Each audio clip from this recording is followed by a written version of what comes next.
voudrais, durant les quelques brèves minutes qui me sont accordées, tenter de répondre par un biais spécifique à la question que pose la thématique de cette table, en introduisant quelques éléments qui pourraient permettre, à tous les moins je l'espère, de soutenir un regard à la fois éthique et philosophique sur ce qui nous arrive avec la guerre russo-ukrainienne. Je dis bien ce qui nous arrive et non pas ce qui leur arrive. Il me souvient qu'en 2010, lorsque la conférence mondiale des facultés de philosophie ont décidé d'organiser un congrès européen, association que je présidais à l'époque, nous avions décidé d'organiser ce congrès européen à Lviv, en Ukraine. Je salue le recteur Lviv qui nous avait accueillis à l'époque. Il n'est pas dans mon intention de décliner une énième fois les différentes forces en présence, qui sont de nature aussi bien politique, ethnique, linguistique, religieuse que géopolitique et militaire, moins encore de donner dans quelque exercice d'abstraction conceptuelle face à une complexité inouïe et une situation de violence hallucinante à 3 heures d'avion de Paris, mais d'introduire modestement un considérant inspiré par l'expérience historique récente de l'Europe. Ce considérant permet d'abord, je crois, de ressaisir ce qui fut l'un des enjeux principaux, pour ne pas dire l'enjeu principal, des 2 guerres mondiales du XXe siècle, et aussi de la 3e guerre mondiale, que fut la guerre froide. Il s'agit de ce que le philosophe juif Franz Rosenzweig, puis Emmanuel Levinas lisant Rosenzweig, ont appelé le concept de totalité. La Première Guerre mondiale s'est déclenchée et déroulée en effet au nom d'un principe de totalité assigné aux États, plus exactement à ce qui fut sécrété à l'intérieur des États concernés, le nationalisme. Ce point est d'autant plus à relever que, contrairement à ce que l'on entend parfois, l'idée de guerre interétatique n'est pas derrière nous, mais devant nous. La Seconde Guerre mondiale, elle aussi, se comprend à partir du concept de totalité, mais qui est ici d'une autre nature. En effet, comme le faisait remarquer Emmanuel Levinas, la totalité qui la gouverne est non plus nationaliste, mais idéologique. Idéologie de la race pure et idéologie de l'épuration, allant jusqu'à l'extermination d'un peuple. Cette analyse nous renseigne sur le fait que si une guerre ou un conflit régional important se déclenche, il a toujours rapport avec le concept de totalité, mais également il nous renseigne sur le fait que le concept de totalité n'y est pas univoque. Ainsi, appliqué à la situation douloureuse qui commande ce colloque, il conviendra de s'interroger sur les contours sémantiques que revêt ou peut revêtir un tel concept de totalité. La difficulté singulière de répondre à cette interrogation tient, à mon sens, au fait que la Russie est pour sa part traversée, en vertu de son passé récent et lointain, illustre, est traversée par 2 idées de totalité en contraposition. D'une part, une totalité que je qualifierais de totalité utopique, pour laquelle le destin d'un peuple se joue au nom du progrès dialectique et nécessaire de l'histoire, et d'autre part, une totalité que je qualifierais de nostalgique. La vérité de la première totalité tient dans sa direction en avant, vers une conciliation historico-politique à conquérir, quel qu'en soit le prix, et comme on sait, le prix fut très élevé. La vérité de la seconde totalité tient à l'inverse dans sa direction en arrière, celle qui promet les retrouvailles avec l'unité perdue. Les autorités russes actuelles cherchent à faire revivre les anciens mythes comme le translavisme, le panslavisme, la fraternité slave ou encore la Troisième Rome, mythes qui n'ont strictement rien à voir avec la réalité historique, mais dont l'activation révèle très profondément la crainte, et la crainte très profonde, de voir une Ukraine puissante et non pas seulement autonome.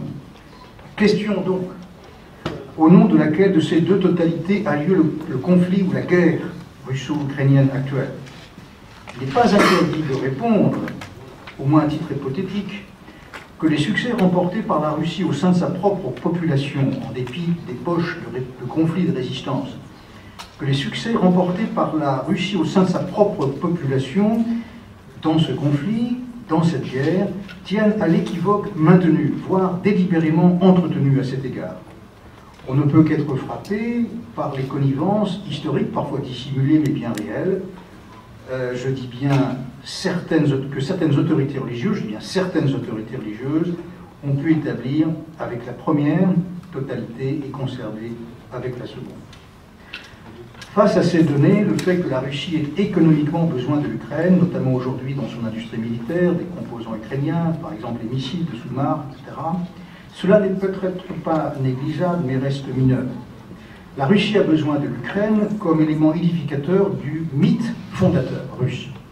On peut rappeler que l'ancien président de Pologne, Aleksander Glagnevski, pardonnez-moi cette très mauvaise prononciation, affirmait que la Russie ne s'en tiendrait pas à conquérir des régions russophiles. Quoi qu'on pense de cette mise en garde et quoi qu'on sache des dénégations formulées par le président russe actuel, la question profonde et non moins urgente à porter est celle de savoir ce qui peut créer, face à cette double totalité, d'une part idéologico-eschatologique et d'autre part impériale nostalgique, une alternative résolue. Or, il n'y a pas d'autre terme alternatif que le contraire de la totalité conquérante, à savoir l'altérité et le respect des altérités. Il n'est pas dans mon office, ni dans ma compétence, de relever ou de déceler les manquements au respect de l'altérité et des altérités ici ou là, compte tenu des lourdes menaces géopolitiques et politico-religieuses qui pèsent sur les partis en présence, notamment autour de l'actuelle Russie. Mais on peut convenir que la situation de la nation ukrainienne exprime globalement un rejet hardi de la totalité et une lutte tenace contre ses effets destructeurs. Reste à savoir si les forces diverses qui la composent peuvent, dans les conditions présentes où le chaos n'est jamais loin, continuer à inscrire dans leur demande d'identité nationale et culturelle le paradigme de l'altérité. Paradigme qui est tout à la fois la pierre d'angle des démocraties, mais aussi leur point de vulnérabilité. Pierre d'angle, car elle autorise une parole différenciée et régulée, vulnérabilité parce que la fragmentation culturelle en constitue la folle dérive.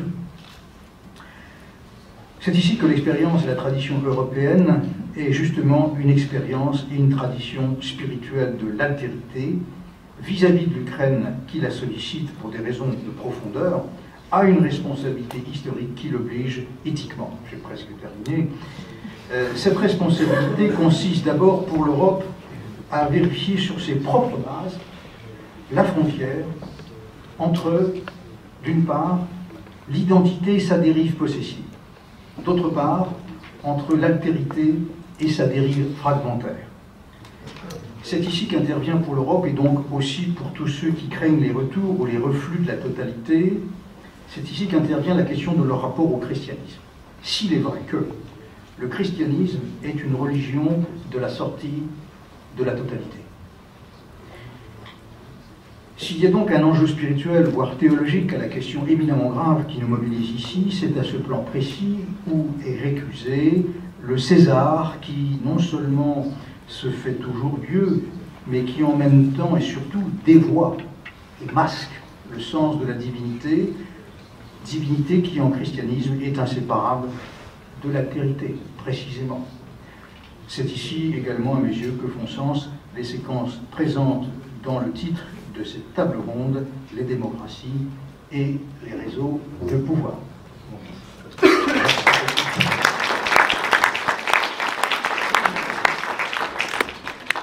J'avais quelques questions sur la relation entre totalité et César Riposte. Je donne la parole à Chantal Delsol. Merci beaucoup. Écoutez, je ne suis pas géopoliticienne. Je vais simplement essayer de montrer, à mon sens, la figure importante de ce conflit en termes d'histoire des idées. Je regarde les arguments que l'on oppose à Poutine dans l'affaire ukrainienne. Bien sûr, il y a ceux qui récusent Poutine sur son propre terrain, qui arguant des anciennes frontières de la Russie, par exemple, l'identité ukrainienne, ou bien qui opposent, parfois j'ai entendu cela, des actes des Américains qui reprochent aux autres ce qu'ils font eux-mêmes. Toutes ces raisons ont également leur vérité. Mais dans l'ensemble, les raisons qu'on oppose à Poutine, aussi bien en France qu'ailleurs, sont bien différentes. Et ce sont des raisons qui se portent sur un autre terrain. Poutine est traité de rétrograde, essentiellement.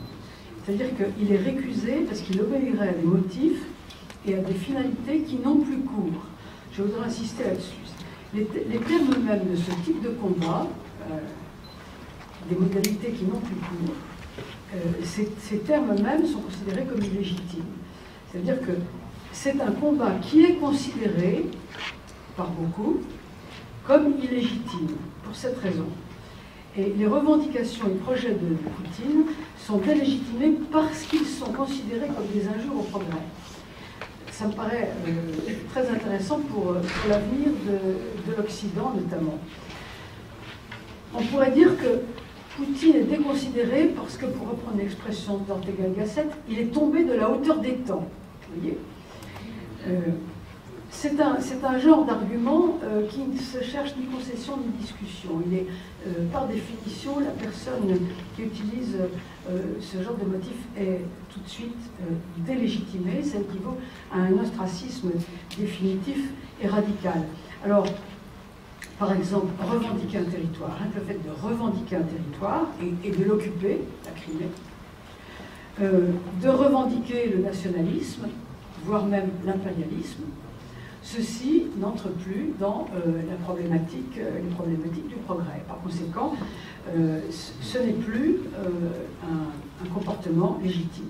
La volonté impériale de la Russie nous apparaît comme un vestige de l'âge agressif, de l'âge héroïque, de l'âge conquérant, autrement dit pour nous un âge révolu. Notre détestation de Poutine ne provient pas du fait qu'il veut s'approprier des territoires qui appartiendraient à notre zone d'influence, par exemple, ou à la zone d'influence d'un allié, comme par exemple l'Ukraine, que nous pouvons considérer comme allié, mais c'est une détestation qui se racine dans la question du progrès. Ça me paraît encore différent. Poutine refuse l'évolution du temps, en tout cas telle que nous la définissons naturellement. Je dis nous parce que je me mets dedans. Donc nous sommes finalement ahuris et furieux, et je pense que beaucoup d'entre nous se reconnaîtraient là-dedans, devant sa façon de mépriser la démocratie, de légitimer la violence, de privilégier le cynisme, d'exalter la conquête. On voit ainsi apparaître dans l'affaire ukrainienne, je crois, c'est l'idée que je veux vous proposer à votre réflexion, on voit apparaître le motif du conflit du prochain siècle. Peut-être déjà de ce siècle, puisque nous sommes au début. Il ne s'agit pas d'un conflit de civilisation à la Huntington. Ça marche pas, ça on voit pas. Il ne s'agit pas d'un conflit de civilisation à la Huntington, il s'agit plutôt d'un conflit entre les partisans du postmoderne et ses détracteurs. Ce que j'appelle personnellement un conflit entre l'émancipation et l'enracinement, entre les Lumières et la tradition, enfin, appelez ça comme vous voulez, mais vous voyez très bien ce que je veux dire, et nous constatons que, pour prendre un autre exemple, différent naturellement, mais il s'agit toujours de ce qu'on peut considérer comme nos ennemis actuels, on constate que les islamistes de Daesh, de l'IS, sont aussi décrits essentiellement comme des gens rétrogrades. C'est précisément là qu'est le point. Ce sont des gens d'avant le progrès. Vous voyez, nous avons cru avant la chute, juste après la chute du mur de Berlin, que le monde entier allait désormais courir dans nos brisées, d'un seul élan, dans la démocratie, la modernité. Ce n'est pas le cas. À ce jour, nous avons 3 lieux culturels importants de vieilles civilisations qui récusent l'Occident, la démocratie occidentale, le progrès occidental, la Chine et sa région, l'islam fondamentaliste, tout ce que ça suppose comme nombre de pays que ça suppose, et la Russie orthodoxe. Autrement dit, nous ne pouvons plus croire que toutes les cultures seraient envieuses de notre liberté, qu'elles voudraient toutes s'occidentaliser. Nous ne pouvons plus le croire. Eh bien, je crois que le combat entre l'Ukraine occidentale européenne et l'Ukraine orientale russe est surtout un combat pour ou contre le monde moderne. Lisez la déclaration des droits de l'homme du patriarche Kirill, que vous pouvez googliser en un clin d'œil et qui tient une page et demie. Eh bien, la vision de la personne y est entièrement communautaire, par comparaison avec le catholicisme. On peut dire que c'est un texte, je ne sais pas si mon ami Antoine Marjikowski me contesterait peut-être, à mon avis c'est un texte qui se situe avant Vatican II, à l'époque du syllabus. Enfin, moi je vois ça comme ça, tandis qu'en Occident la vision est individualiste. Au fond, lorsque vous regardez ce que demande l'Ukraine occidentale, quand elle veut rentrer dans l'Europe, veut-elle entrer dans l'Europe pour l'argent, comme c'est bien souvent le cas d'un nouveau pays qui veut entrer dans l'Europe? Pas du tout. Elle veut entrer dans l'Europe pour la modernité. Il suffit de regarder les revendications de Maïdan. Tout se passe comme si la postmodernité occidentale, qu'on pourrait appeler l'hypermodernité, certains appellent comme ça, avait engendré des contestations violentes, des refus radicaux, dont ce qui se passe ici, avec récusation de l'individualisme, nostalgie des repères perdus et de la spiritualité perdue.